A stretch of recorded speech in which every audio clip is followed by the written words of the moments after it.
But let's talk about a couple of different scenarios here. Let's say you should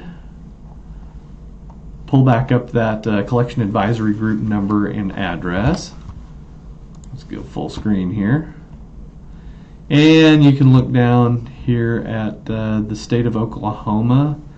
If you need to call the lien department there, then you would go to number 7 address and phone number, and that's the Plantation, Florida address there at 7850 Southwest 6th Court, MS 5780, Plantation, Florida 33324. And the phone number there is 954-991-4008. And what the folks in Plantation, Florida will essentially do is kick you over here to number 21, the other that we just talked about, address and phone number at 55 North Robinson here in Oklahoma City, 5021-73102 there in Oklahoma City. And the phone number there is 982-6604, and there's their fax number, 855-564-4242. And again, the reason you'd be calling them in this situation is you want them to subordinate their lien so that you can get some money from a lender and essentially pay off a portion of the IRS debt that's against you.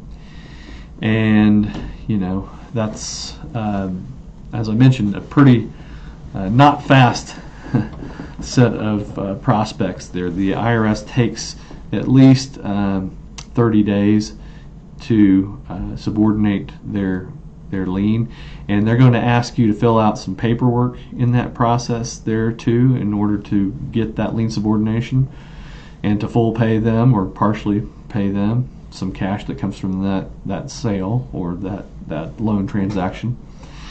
They're going to want to know what the home is worth. They're going to want to know what other lien holders are out there. They want to know when this thing is going to close or the loan transaction is going to occur.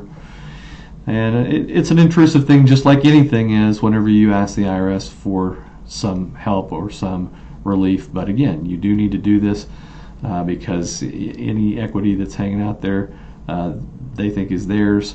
If you are far enough along in the collection process, they can indeed take those assets. They can get at that equity. Now, everybody always asks me, if there's not substantial equity, or if it's upside down in the process, the home, for instance, are they going to come and throw me out of it? And the answer to that is probably not.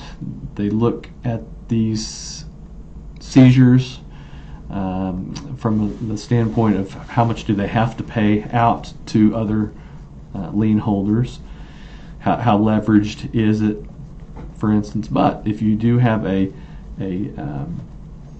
free and clear home out there, in other words, you don't owe anyone on it, you don't owe any money against it, then you definitely need to look at liquidating it in some manner, and to do so before any of these liens go on there, because as you can see, it's kind of a process, an intrusive process to get them to do it, and you just don't have a whole lot of time in most circumstances to get it done.